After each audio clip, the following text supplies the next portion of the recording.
Hi, Michelle. Thank you for joining me on the podcast. Oh, thanks so much for having me. This is a real pleasure.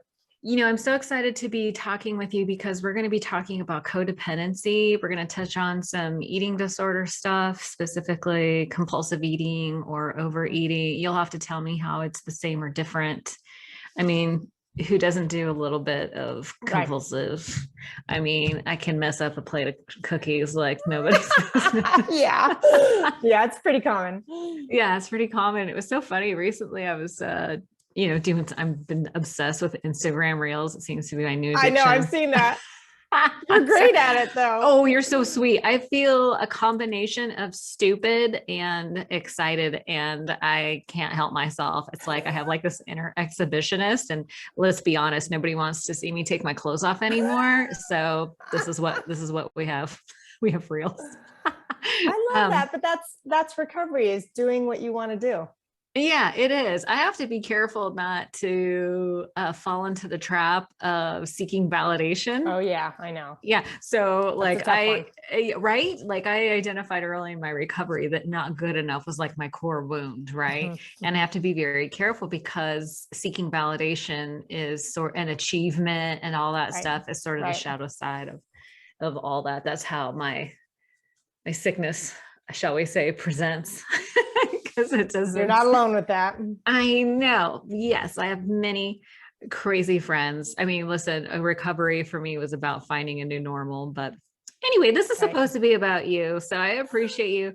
You're a licensed marriage family therapist. So you are legit. You're a professional, trained, validated, shall we say, and you also have personal. Oh, you're validated. Isn't that amazing? That's funny. Yeah, you have all the credentials, and you have the personal experience. And after talking to you, I was like, you totally did your own work. So that to me in my mind is very respectable. And I was like, I need to talk to this lady about codependency, because isn't it true that under every alcoholic or drug addict is a codependent at heart? Yes. Usually you fall in one or two camps. You either fall into the codependency camp or you fall into the narcissistic camp. Oh, nobody wants to identify with narcissistic. I know. So here we are. I know it gets judged a lot, but you can have traits without being a full-blown narcissist. And that's why I think people get scared of it, because we can all have some self-centeredness and some grandiosity where we feel bigger than or better than, but it's when it becomes a part of our personality, that's when it really becomes an issue. Yeah. I sort of been toying with this idea of alcohol-induced narcissism, because, I think I fell into the narcissistic camp while I was drinking. Like everything was all about me, illusions of grandeur and being insensitive to how I was making other people, like not very empathetic. Like I just had to get my needs met, and F you if you did. So I think I was like, oh, maybe that's, but remove the alcohol and I immediately go into the codependency camp. Like, I need you to be okay so that I can be okay. Yeah. But anyway, before we go too far down this road, I like to start off with the lightning round, because it's a great jumping off place, because it starts off with some recommendations. So if people are listening, they get some takeaways right at the very beginning. So do you have a favorite recovery book, or as the cool kids say, quit literature? Oh, I love the Overeaters Anonymous 12 and 12. That if you have a food addiction, that is such a lovely book. But Codependent No More is kind of the classic Bible. Melanie Beattie. Oh my gosh, I love her. My friend wrote a book on perfectionism, and it's the CBT workbook for perfectionism by Sharon Martin. And that is so good. So good. And CBT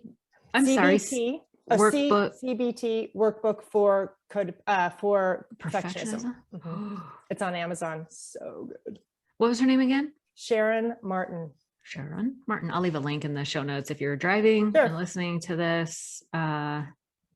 I will put it in the show notes at odatchat.com. So CBT stands for cognitive behavioral therapy. Is that true? Yeah. Okay. And I love me a workbook. Like, ask me the right questions, right? Like the questions are so important. I know. Right? I like a workbook too. Maybe that's the self-help junkie in me, is like, give me a workbook. Well, we're worker bees. We're worker bees. That can be a strength. I can. Yeah. It could also be workaholism, which I tend to beat myself up with, but that's a whole nother thing. Okay. So okay. What did that workbook do for you? You know, it made me realize, one, that I knew I had some perfectionism tendencies, but it really made me understand, like, holy cow, this is something I really need to pay attention to. And she has such a gentle way of leading you through it. That I just loved her approach, and I love her. She's a dear friend too. So she just wrote a book on boundaries too. So I haven't finished that one yet, but yeah, she's big author. I love that idea that the message that was conveyed was, I need to pay attention to this. Mm-hmm. Like, this is important. It's so hard, as somebody who tries to help other people. In my mind, sometimes it's so hard to get people to really understand why it's important to pay attention to certain things. Like, I'm always beating the drum of self-care. You have to have a self-care practice. It's so important. And people, I think, have a hard time understanding why it's so important. So for her to be able to communicate why it's important to pay attention to perfectionism, that's brilliant. Well, it's just, there's so many core issues in recovery. And I think that's one of them, where we can compare ourselves and feel less than and beat ourselves to a pulp. And it's like, at some point, is that what perfectionism is? Well, I think it's part of it, because if I compare myself to you, like, I'm not doing reels, let's just say, because I'm actually not, I could look at you and go, wow, I'm so less than because I'm not doing what you're doing, versus, you know what? It's okay that you're doing what you're doing. That doesn't necessarily mean I'm less than you, but that's the invitation, is how do we, because a better comparison is, to me, 5 years ago. Me 5 years ago. If I can compare, like, what was I like 5 years ago? I was doing okay, but I'm better today than I was 5 years ago. So that, to me, is a better comparison than me comparing myself to you, because you're a totally different person. Can I just tell you that I woke up this morning being like, there's like this whole new school or movement of young women who are within like a year to 5 years of sobriety, who are crushing it on the reels. They have like 50,000 followers or whatever. And I'm like, I've been sober for 27 years. Yeah. Why don't I have like, I know. I'm like, oh, my reels are not good enough. That's all I can see. Well, right. Because it's super easy to compare our insides with their outsides. Yeah. Oh, so good. And it's so common. Yeah. That's really interesting. Okay. Sorry. I keep making this about me, but no, it's okay. This is great. So do you have a go-to mantra or quote that has special meaning for you? I love "this too shall pass" when I'm hurting. And everything's going to be okay. Because I really trust that even when I'm in the thick of the pain, I know everything's going to be fine. Yeah, I think that temptation is to believe that this is going to last forever. Right. Like, I'll always feel this way. Right. And that's what recovery teaches us, right? Is that there's always a new day. Yeah. Thank God. Thank God. Yeah. This too shall pass. That works for the positive stuff too. Yeah, that's true. That's true. Yeah. I mean, not to be Debbie Downer, but I think it's important to recognize, you know what, make hay while the sun is shining. Yeah. Do the self-care. I make all my girls do something called willingness calls, meaning they have to be willing to make phone calls at least once a day for a period of time, not forever. Yeah. But the idea is to connect when you feel good, because when you feel bad, you will 100% not want to pick up the phone. Oh, I love that. Unless you've already been in the habit. Like, we fall to, we default to our training, not to our expectations. Do you know what I mean? Yeah. Oh, That's I totally. there's a Navy SEAL who talked about that people default to their training. Like when we're in crisis or under pressure, Right. we default to what we've been trained to do. So That's true. That's why it's important. Like, yeah, you feel great now, but you're not always going to. So you better do a little work. I love that. That's a great idea for your sponsees. Yeah. Do you have a regular self-care practice? I do. I get up in the morning and I read my meditation books. And do you then have I a get favorite? I like the For Today, which is the OA one, and then Courage to Change is the Al-Anon one. Those are the ones I like. And honestly, it's pretty quick. But my other self-care ritual is that I walk in the mornings 95% of the time, and I really don't feel grounded without that. I mean, I can go a day here and there. Like yesterday, I had something, so I couldn't do it, and it was fine. But that walk outside is super, super important for me. It really grounds me, and it gets my body moving, and it gets the energy out. Mood I really follows action, as they say. Yeah, you're in California, so you can go. I suppose I could go for walks too. There's snow on the ground outside. It's not the tundra. Okay, but morning walks, that's so good. Yeah, getting in nature. I heard that God can stand for the great outdoors. Oh, I love that. There's so many cool acronyms with him. So with him or her. Or her. That's right. However you see it. Okay. So self-care, meditation books, and morning walks. That's awesome. Yeah, I feel like the morning walks, it's almost like it's a walking meditation and physical exercise. So get your blood flowing, get your neurons flowing. What's one thing you wish you knew when you first got sober?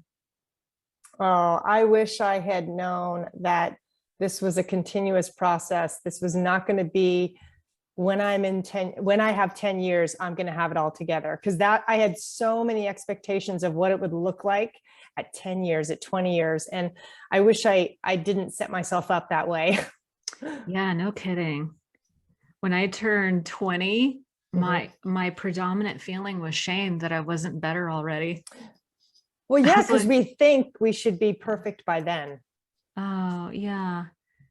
Or I kept thinking, how come I'm not better than this? And then the final answer that I was able to come to was that, I have this, in neuroscience, they talk about the default mode network. It's like my brain's software programming, let's say. And I do this work to move away from that. In essence. And if I stop doing the work, I go back to my default, and I liken it to exercise. Like we can exercise and gain muscle, but if we stop exercising, we atrophy. That's right. So we're always in a constant flux of either growing or like evolving or devolving. So yeah, that is such a good point, that we're always it's a continuous process. Man, that would be a good thing to learn early on. Well, yeah. And sometimes we don't recognize that we're growing because we're in pain. So we think we're not growing, but really sometimes it's the pain that moves us to the next level. Yeah, like growing pains, huh? Yeah. Okay, that we don't recognize we're growing. That's really big. Yeah, I think that's why it's also so nice to have friends, because they can see our growth where we can't. Oh, absolutely. And then we can see it in the people at our meetings and go, wow, I have grown too, because I can see it in them. So I can see it in us. Yeah. So that's really cool. I like that. Very good. What do you do for fun? What do I do for fun? I'm a TV watcher. I gotta admit. Yay. What do you thank God somebody else. I'm not alone. That's probably not the end thing to say, but like This Is Us, I'm like so addicted to This Is Us. This Is Us. Okay. I've been meaning. It's such a good feel-good show, but I just like it. And then years ago, I've always been a movie star buff. And I always wanted to meet movie stars. And I thought, how could I do that? So I started going to film festivals and getting their autographs. And What? oh my God, it was so much fun. My mom and I would go to the Toronto Film Festival every September. I got to see George Clooney, Jennifer Lopez, Demi Moore. I mean, all these people, and some of them gave me autographs, some of them didn't. But the process of going and fulfilling that dream gave me a lot of hope in my recovery. Really? Yeah, because when you think about it, we have dreams and then we say to ourselves, oh, I can never do that. That's not for me. I'm never going to be able to meet George Clooney. Well, there are ways. There are ways. You know, I mean, if you live in a town where they have their premieres, you could go camp out and, you know what I mean? I mean, there's things to do. You don't have to necessarily spend a lot of money, but it was just such an interesting thing for me to realize I could do that, you know? What an amazing experience, right? It was really fun. I'm all about the experiences. Like in recovery, we talk about a spiritual experience. Like you have to have that for yourself. Like you can't, someone can't, someone can't explain what that feels like. Like there is just no, it's like, I used to say, it was like trying to explain an orgasm to somebody who's never had one. You really have to experience that shit. Yeah, no, that's true. Yeah. It doesn't do justice in the translation. Okay, so This Is Us, totally gonna put that on my list. I like the dark, gritty shows. Like I just got done watching Handmaid's Tale. Okay. Wow, that was intense. Not a feel good. And until like the very end, but anyway, I don't know. Okay. But anyways, I like gritty too. Do you like gritty too? Another feel good one on Apple TV was Ted Lasso. Oh yeah, I need to get into that. Oh my God, it's so funny. Super funny, super feel good. So okay. We got two feel goods and one not so much. Okay, well, that was it for my 5 lightning round questions. And I'm always so interested to hear like someone's origin story. Like how did you you know, the codependency. I'm interested about the eating disorders because I have a lot of clients who have eating disorders, like for varieties, like either bulimia, overeating, compulsive eating. So I'd love to hear how that factored in. But but mostly your codependency story. Did you have drug addicts or alcoholics in your life when you were growing up? I did. My dad was the alcoholic. Oh, okay. Child of an alcoholic. That's rough. Yes. You know, it's funny. I mean, I always knew he was an alcoholic because it was just really obvious when he drank, but that wasn't what messed me up as much. What was it? Because I knew it wasn't okay. I'm like, I looked at him and went, okay, you have a problem. I know you have a problem. So for some reason, and that did get confirmed because my mom knew, you know, he definitely drinks too much.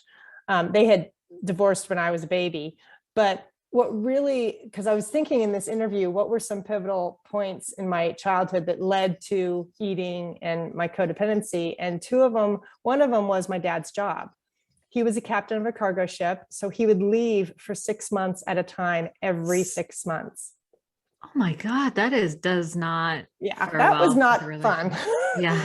He missed, oh gosh, I'd probably say 90% of Christmas and birthdays. I mean, it was the norm for me. I always knew that he was either leaving or coming back. And when he came back, he didn't live with us. So I didn't get as much time with him as I wanted. So that was a huge thing that set me up for a lot of loneliness.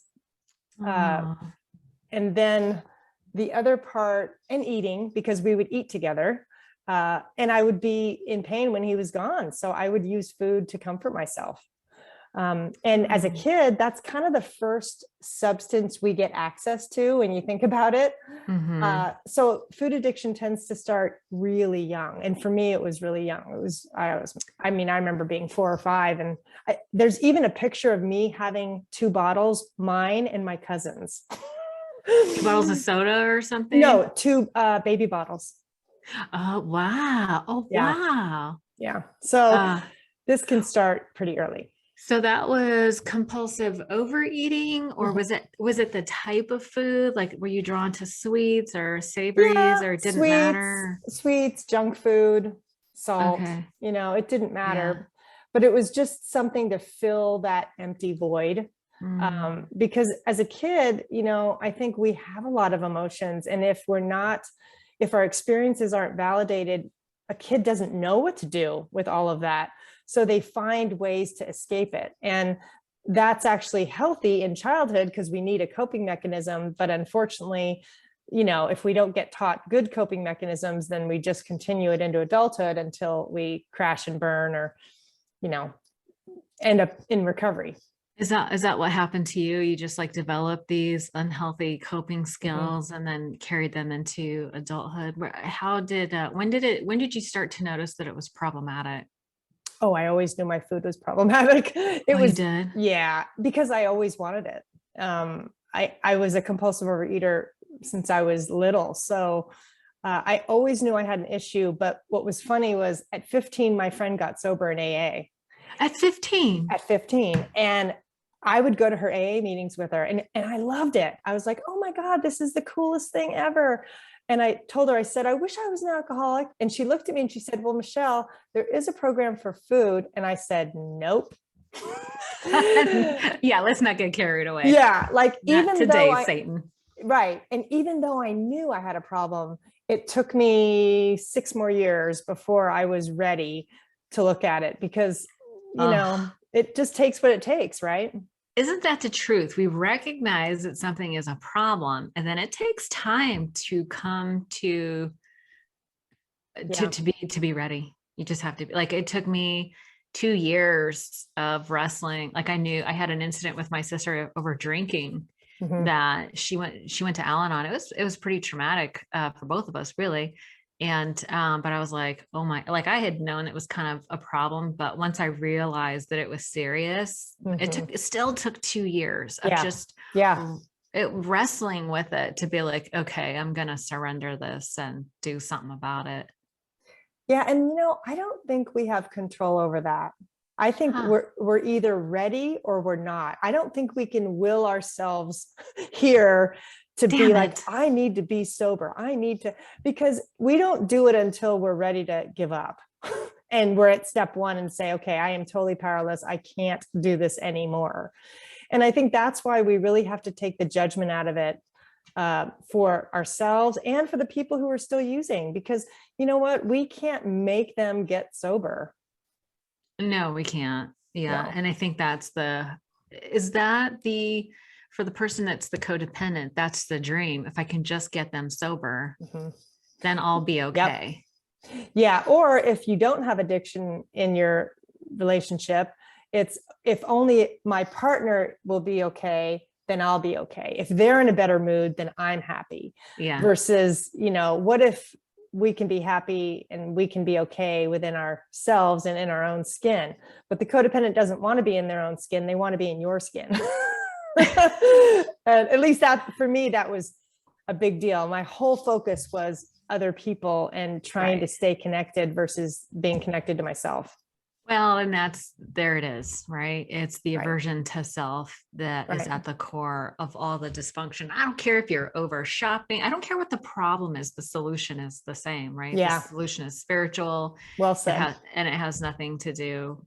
I know there's three things. There was this old timer that's used to say something about it has not, it has nothing to do with the problem. It's spiritual. It's simple, and it has nothing to do with the problem. Like, so many Mm, people are so fixated on the problem, like quitting drinking is the problem, right. quitting the bulimia or the binging Hmm. is that's the problem. No, that's not the problem. It's the distraction Right. for something that's deeper. So all this stuff we do, wouldn't you agree that like all dysfunction is born out of some sort of trauma or something deeper? Hmm. Oh, yeah, for sure. I mean, when you think about it, being a parent is the hardest thing we'll ever do. And there's no education at all about it. And the only real education we have is what we see in our own childhood. So we end up Yeah. mimicking what our parents did or the opposite, which isn't necessarily healthy. Yeah, yeah. And you know what I found is that there were a ton of books I could read, but it goes back to the experience. Like Right. we go back, we default to our training, like we were just talking about. Like we go back to our default, which is the Yeah. training that we got from our parents. We end up doing the exact thing that our Well, parents did. and the parenting books are all about controlling or changing the kids' behavior. It's not about our behavior. Oh, that's the ticket.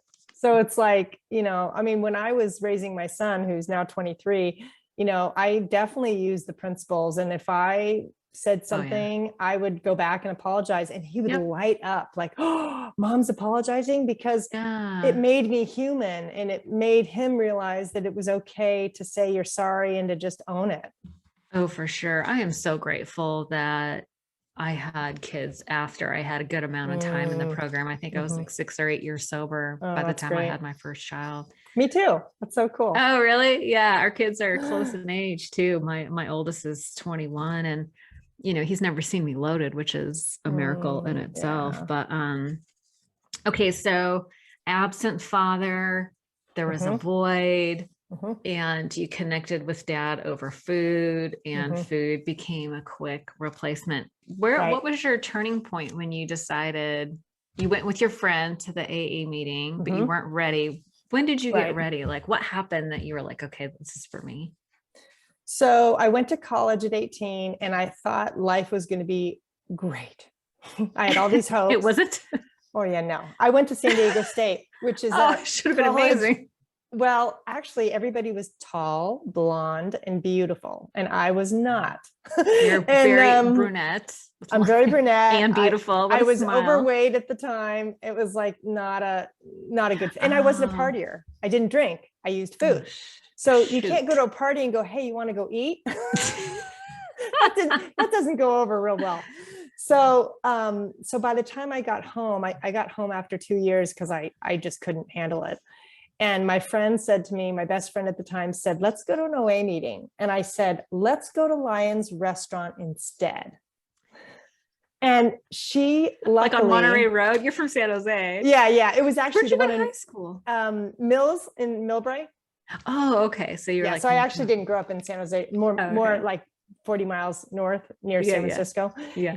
And thank God when I said that, she said, no, let's go. And because I loved her, I went. Oh, And I almost missed it. And I was so grateful because the minute I had my butt in the chair, I listened to everyone and went, oh my God, I'm home. oh my gosh. That was my experience too. You said I'm home. Yeah, I'm totally home. And I was like, oh my gosh, I can't believe it. But I it was amazing to me that I still needed that push. I wasn't completely ready. And not to say we need to push people into recovery, but you know, if you are What about a concerned about a nudge? friend, yeah, we can do a gentle nudge and say, hey, I'll go with Encouragement. you, yeah. Yeah. And she went with me and I stayed. I don't know if she ended up staying or not, because I don't talk to her anymore, but it was definitely a huge gift for me. Well, it was like she fulfilled her purpose in your life, right? Sometimes Yeah. they say that some friendships are there for a period of time, and when they Mhm. serve their purpose, then they move on, but God, what a gift she gave you, that little nudge or I of know. encouragement. Because I loved how you said that, because you loved her, you went. Yeah, I did. Oh, that's amazing. So you went to OA, and were you just in with both feet? You just jumped in, Yeah, and I yeah. definitely jumped in. I did all kinds of therapy. I did one of John Bradshaw's early inner child workshops with him. It was really cool. And my dad went too. John Bradshaw, was he the guy that did the baby mobile? The Healing the Shame That Binds You. I don't know. It was a Uh, PBS series. He was huge with inner child and shame. yeah. Healing the shame that binds you. Mm-hmm, mm-hmm. Ooh, that's a good one. You know what's so funny is I heard about this analogy of a baby mobile. It's, Uh-huh. it's on an axis, and there's little Yep. things. Everybody knows what that looks like, right? Little things. And that's like a family system. And when one person starts healing and changing, it's like Mm, as if you tap one of the little dangly things. And then the family has to move and adjust to accommodate the person who is, you know, sort of the catalyst. This whole time, I've been calling him Terry Bradshaw. I thought it was the other. I go, it's a different Terry Bradshaw. His name is John Bradshaw. John Bradshaw. Damn it. There is no way I can go back. And anyway, Bradshaw. That's all right. That is hilarious. I love that. Okay. Healing the shame that binds you. All this will be in the it's notes. An old book, but it's, but it's still, it's a classic. There's this idea that times change, but people don't. Right. Yeah. Right. And we all need, there's a lot of shame that goes on in any kind of addiction, right? That shame spiral. Okay. That binds you. Okay. So all in, so you got a sponsor and you did the 12 steps. Is that true? Okay. Definitely. And, what was like the most pivotal? Did you have an experience where like, oh, this was the most pivotal step in that process? Or was it just like an overall experience that rocked your world? I think step one was huge because that's when I came in and I knew I was powerless over food and my life was unmanageable. And so I let go of sugar right away because I knew I just couldn't do it anymore. And then my dad died 4.5 years into recovery. Oh, he did. Yeah, he did. He ripped through his body. He smoked, he drank, he overate, he was obese most of his life. So he died of esophagus cancer. But when he died, the program really got me through. And that's when the third step made total sense to me because my worst fear had happened. And yet I was coming out of it. And it took about 2 years. I mean, I was in serious grief, but for me to live through that and have the support of the program, that really made me realize that, okay, God has his plan for my life. And for me, it's a him. And I trust it because even though my worst fear happened, I actually survived it and I'm okay. And that was a huge turning point for me in step 3. Worst fear happened. What was your relationship? How had your relationship with your father changed? How did it change after you got sober? Well, he got sober when I was 18. Oh, he did. He did. He got sober when I was 18. And then I, started my program at 21. So we did some therapy together. Like I said, we did John Bradshaw workshop at the same time, but I told him he had to be at the opposite end of the room. I said, Dad, it's his inner child. Go over there. And he's like, okay.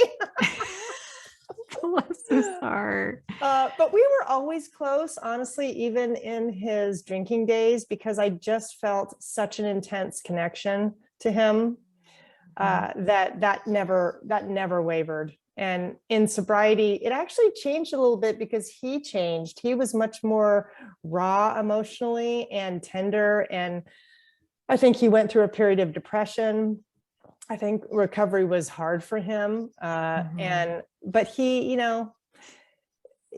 champed on and we had a nice connection and I was complete when he died. And that was important too. Wow. That's really amazing. What a gift. It was. Yeah. It was. What kind of role did your mom play in all this for you? So she was a single mom because they had divorced when I was like 2 or 1.5. So she was all about making enough money to raise 3 kids because I had an older brother and sister from her first marriage. So she was definitely loving and she wasn't the classic codependent. I would not say my mom was codependent. My mom was definitely more and is still more fiercely independent. Even at 92, she's still driving and we're trying to talk her out of it. Oh, good God. 92. Yeah. Can she see over the steering wheel even? She can. And I drove with her a couple months ago and she was okay. But she didn't know how to do feelings. She didn't know how to handle a daughter like me who had a lot of feelings. Oh my God. So that was hard for her, I think. That was hard for her. How was it hard? Was it hard it must have been hard for you. It was. But I think my mom in another life would have loved a really high-powered career in fashion. I mean, she at 92, she still is concerned about what she wears. And she's fully dressed, made up every day. Really? Yep. Bless her heart. My mom loved fashion too. So my mother recently passed away when my sister and I were gone. She has tons. I have like a couple boxes of jewelry. It's like costume jewelry, and they were all color coded in these little, it was like, she was so organized, just so colorful, and, but like jewelry for everything. It was so cute. Funny. And almost 78. It was adorable. That's amazing. Okay. So it sounds like you and your mom have a really good relationship. We do. I mean, it took a while to deepen, and I had to grow up in recovery to realize, hey, you know what? Raising 3 kids by herself was not easy. And she was there for me though. If I went to her, she was there, and I give her a lot of credit.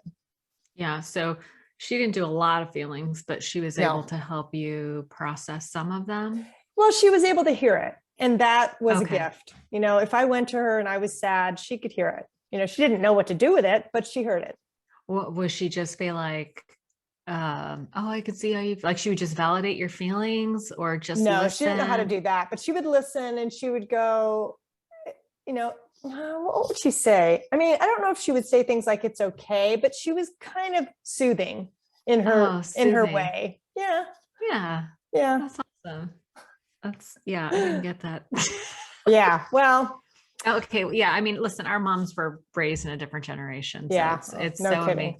it's so amazing how, and they were raised in a different generation. Right. Yeah. Right. So I have a lot of empathy, and what we're doing is I almost feel like recovery is such a gift, because it's a generational trauma that we're we're kind of breaking the chain. So that feels good too. Okay. So you go through recovery, and your life changes, you heal relationships with your family. Well, then I hit another bottom. Oh, do tell. 13 years in, I realized, oh God, I have to start another recovery program. I have to start Al-Anon. And I did not want to. I was like, I don't want to be a newcomer again. I don't want to start over. Last thing I want to do. Right. But at 13 years into my OA recovery, my relationships were not fulfilling. I was a super people pleaser. I couldn't be honest to save my life, because I was so much the chameleon, and so much, let me be who I think you want me to be so that I can be liked. I had no idea what I really wanted. And it just finally got to the point where I was like, I don't know who I am.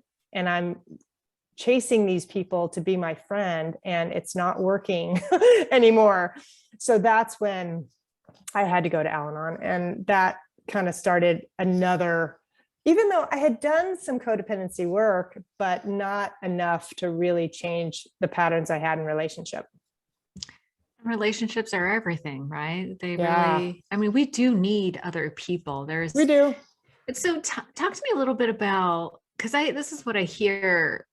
Like, I'm in a long-term relationship. I met my husband when I was like 5 months sober, and oh wow. Yeah, I'm 27 years sober now. But there's this idea that, like, we go the other extreme where we're like, oh, I don't want to be codependent at all. But I have found, like, in a healthy marriage, there is a degree of interdependency.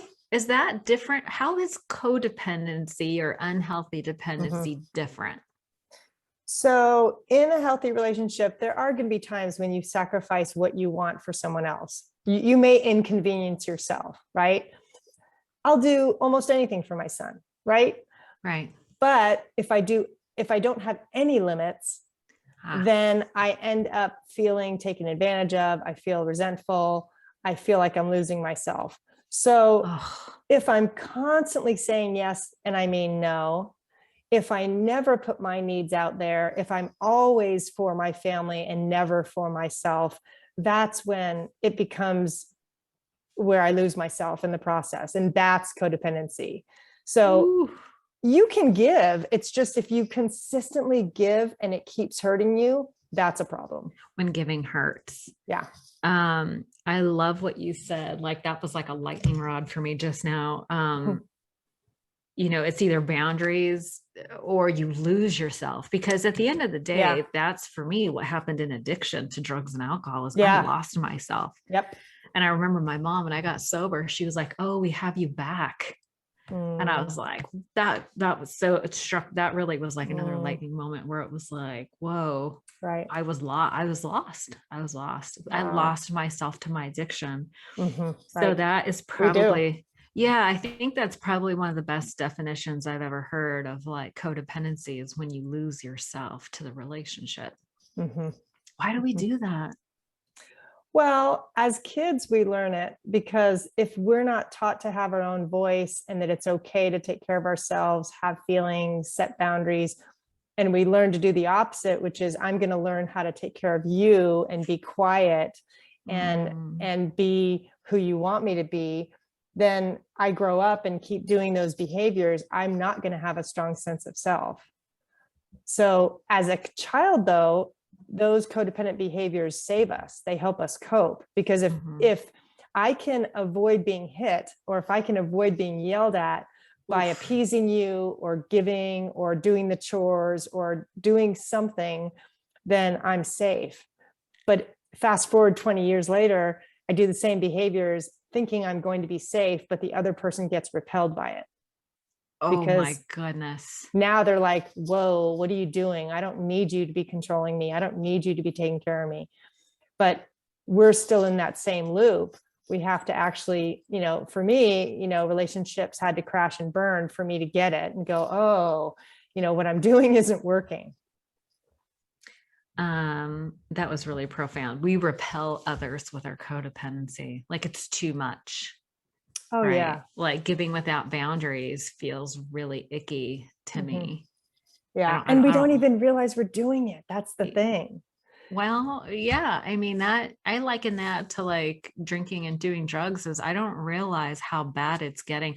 Have you ever heard of this idea of the shifting baseline syndrome? I haven't heard of that. Oh man, I heard it in the weirdest context. I was watching the show called Meat Eaters. Interesting title. I know. It's about this guy who is a hunter, but he's also a conservationist, but he's talking about human, and there's a lot of history in it, and there's a lot of very thoughtful, anyway, it's a whole thing. But I was totally obsessed. It's in a TV thing. Anyways, but he goes through this talking about how the shifting baseline syndrome affects humanity in the periods of time when there's like famine, right? And so it's a human's adaptability, capacity for adaptability to the shifting baseline. Like, because he's a hunter, they talk about a lot about, it's about food. It's not about sport. It's about, anyway, it's a whole thing. But I hear things and instantly translate it or look at it through the lens of recovery, right? And the shifting baseline is like, I'm an alcoholic and I have like my peers, but my behavior is getting worse. So my baseline shifts and I start hanging out with other people who are just as sick as I am, but maybe my equal opposite, right? So as I get, and so my baseline, I keep thinking, oh, this is okay. As my baseline continues to shift downward, I go, oh, this is okay. This is okay. This is okay. Where I've lost all perspective and I don't realize that my behavior is really sick and twisted. So it's like you talk about like we're in relationship with others and we're repelling them and we don't even realize what we're doing. Right. I feel like it's this human, it's like that human adaptability for survival is a double-edged sword because we don't even realize how sick we are. Yeah. Yeah. Well, that's when we just get deeper and deeper into our disease.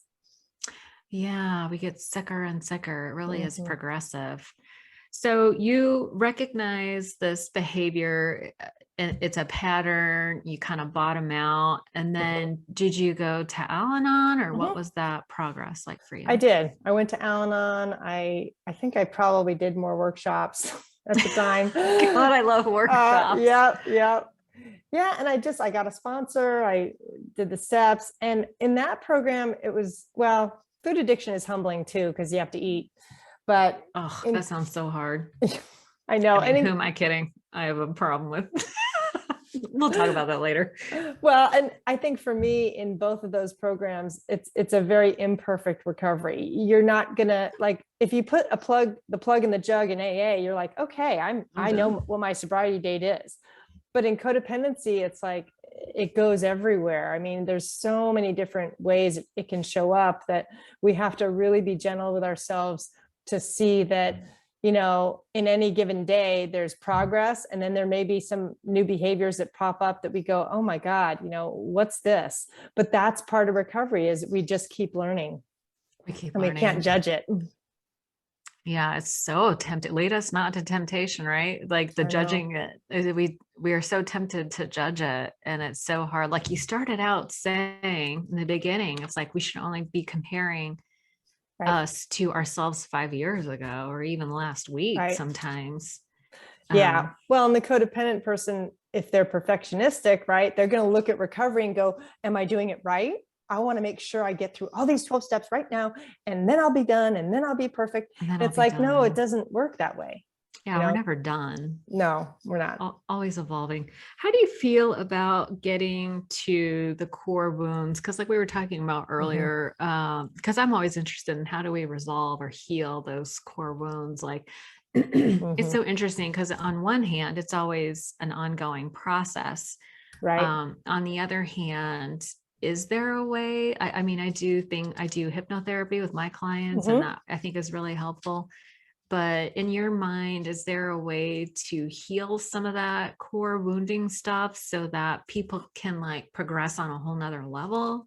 Oh, absolutely. I think the core issues show up in our triggers. So whenever we're triggered and we're really reacting to something, it's probably tied to something in our past that is undone and unresolved and needs healing. That is the truth. Our core issues show up in triggers. Oh, I know that to be true. I remember once I had a sponsor that was like, whenever we have a reaction that's disproportionate to the situation, that's a trigger. And I was like, because I would walk away from like an inner, like being triggered, and I'd be like, what was that all about?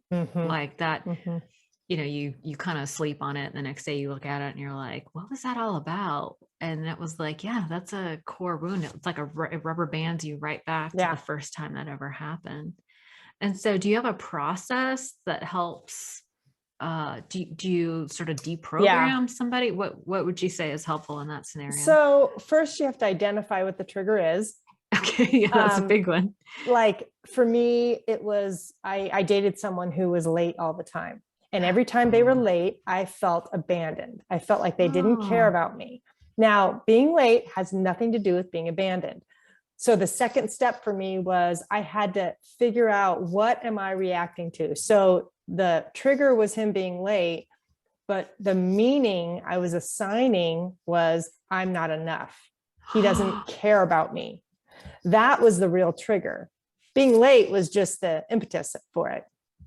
So once so once I got the meaning of, oh, that's where I'm going, then I do some writing about what that, you know, when in my life did I feel that way? Well, my dad wasn't there a lot. So it triggered a lot of loneliness, a lot of longing to be in relationship, a lot of waiting because I would wait for him to come home.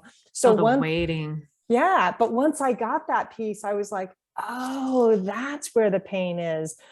So when he was late the next time, it didn't bother me as much because I realized it wasn't about him being late. It was about my past and my dad. And that was where I had to work and start healing. Right. And it seems like, you know, once you go back to all that, like what was the meaning I was signing, that was a misunderstanding. Right. It was like a misunderstanding. Yeah. It was an assumption on my part. I'm assuming that he doesn't care when really that's not the case at all. But my past is making me read a situation a certain way, which we all do. We all make assumptions, but catching those assumptions is really key in being able to turn them around. Ooh, catching an assumption. I'm taking so many notes. I'm glad we're recording this. I do this a lot in my anger class because this is so much, our assumptions really impact our mood. Because if I'm Anger, you have assuming, an anger class? I do, I have I didn't know that. I do. That's Tell me my about other the anger specialty. class. Really? Oh, yes. Oh my God, I'm gonna have to book an appointment with you. That's funny. Let me just tell you why this is hitting so hard, because when I was growing up, my mom didn't allow or have space for me being angry. If I was sad, she would get angry and kind of get big and kind of squish my, that's how she responded to my sadness or pain. She would squish it down with anger. And so I learned very early that it's not okay to be sad. Right. And so I have a very hard time with when I hear people like in a victim mindset. I've completely rejected that part of myself that feels victimized, right? I've completely exiled that part. So when someone displays that, I immediately am like, oh, I fully reject that. I can't take it. So now I know that if I'm angry, underneath that is sadness. Yeah. Well, and that's what she modeled for you, is it's okay to be angry. It's not okay to be sad. Definitely. Yeah. So tell me about this anger class you have. Is it a class? It is. It's a Zoom class. So during COVID, I mean, I've done a lot of workshops on anger, but I thought, I think now's the time. I should probably do this. And I just sort of had no expectations, which is honestly the best way to do anything. So I ended up doing, 6 classes in 8 months. They all filled up. Yeah. I mean, it was really popular and it still is, but it's 4 weeks on Zoom. And I talk about how you catch emotion early, what the thinking process is, because our assumptions are a big part of that. And then the tools to recognize and rate your stress or anger level so that you can catch it. Because I didn't learn how to do anger either. I learned to stuff all my anger and then it would leak out in ways that I couldn't control because I stuffed it for so long. So a lot of people don't relate to having anger issues, but they relate to stuffing it. And it's, 2 sides of the same coin. Yeah, that's interesting. The thing about anger is it's not socially acceptable for women to be angry. Right. So how do women display anger because if you are overtly angry, then you're a bitch and nobody, instant rejection. Right. Which I have in theory not been able to withhold. Yeah. Okay. But for other people, obviously, if a woman is angry and she doesn't display it overtly in a bitchy way, what are some of the signs that you're experiencing anger? You mean when you're stuffing it? Yeah, like when you're stuffing it, when you're not doing the overtly bitchy. What's the other way? So the other way is you're stuffing it, it's leaking out in sarcasm or really indirect comments. You might leave guilt trips. Passive aggressive behavior. You might give somebody the silent treatment because you're like, I'm not going to tell you how I feel, but I want you to know how I feel. And again, you should know what you did. Right. That's right. You should know how I feel. Yeah. Silent treatment, a silent scorn. Yeah. Yeah. And usually it's just really indirect, or they'll hold it in so much and then all of a sudden they blow. And the other person's like, okay, this is a really minor offense. Why is she blowing up? Well, she's blowing up because she's had years and years of holding on to anger and resentment and hurt. And finally the floodgates open and she can't contain it anymore. And then they get the label of crazy. Right. Oh, that chaps my ass. Which sucks. Because it's not true. Terrible. It's not true. She has unresolved anger. Yeah. Okay. And hurt. Stuff. Oh, hurt, of course. I heard Tara Brach is this meditation teacher. Yeah. And I've heard of her. Oh my God, I love her. She talked, I was, one of her books was about radical self-acceptance or self-compassion. And she talks about anger as a sign of being an unmet need. Okay. Don't you love that? I like that. For me, anger is about someone or something has happened that's not okay with me and I need to deal with it because it's a gift. It's like, okay, that's telling me that I'm at my limit and I need to do something to take care of myself. No boundaries. Yep. Yeah. So in the class, the anger workshop, another work you do, I would imagine boundaries is a big part of the healing Yeah, we process. definitely talk about boundaries and self-care with anger because they are so linked. Because if you're not taking care of yourself, of course, you're going to be more resentful. And if you're not setting boundaries, you're going to feel more upset. You're going to feel more stressed out. You're not going to have your time. All of those things get impacted, and then it shows up later as anger. It shows up later as anger. That is so interesting. I have often thought, I feel like one of my biggest problems is boundaries with myself. Like I know I shouldn't be Uh-huh. doing like overgiving, Yep. like overgiving or over output or doing things I know I shouldn't be doing, like too Mhm. much social media is not good Yeah. for me, or too much TV is not good for me, or Right. I suppose too much of anything isn't good for me. But Right. having my own self boundaries. But the funny thing about boundaries is sometimes, like, we're always in a constant state of evolution. Sometimes we don't know where the boundaries are until we cross them. Right. Right. So Right. That's true. again, self-compassion is important to have. Well, and we're going to do a behavior until we're done. And Ooh, sometimes we're not done. till we're ready, right? That's Like you right. were saying, just because you identify it doesn't mean you're ready. Right. To let it go. Yeah. And that's part of the 12 steps. We're entirely ready Right. to have these character defects removed. What is that? 6 or 7, something like that. Yeah. I could talk to you forever. We're already at our 1 hour. I'm so conditioned to being like, it's an hour from therapy and meetings and all Uh-huh. that. So I do absolutely appreciate your time. Where can people, I'm obviously going to have to book time with you later. This was like, I feel like this was free therapy for Arlena Day. Sorry to those listening. Hopefully you can learn through my experience. Where do people find you if they want to book time with you? So my website is counselingrecovery.com, and I have a YouTube channel that's Michelle Farris, relationship therapist.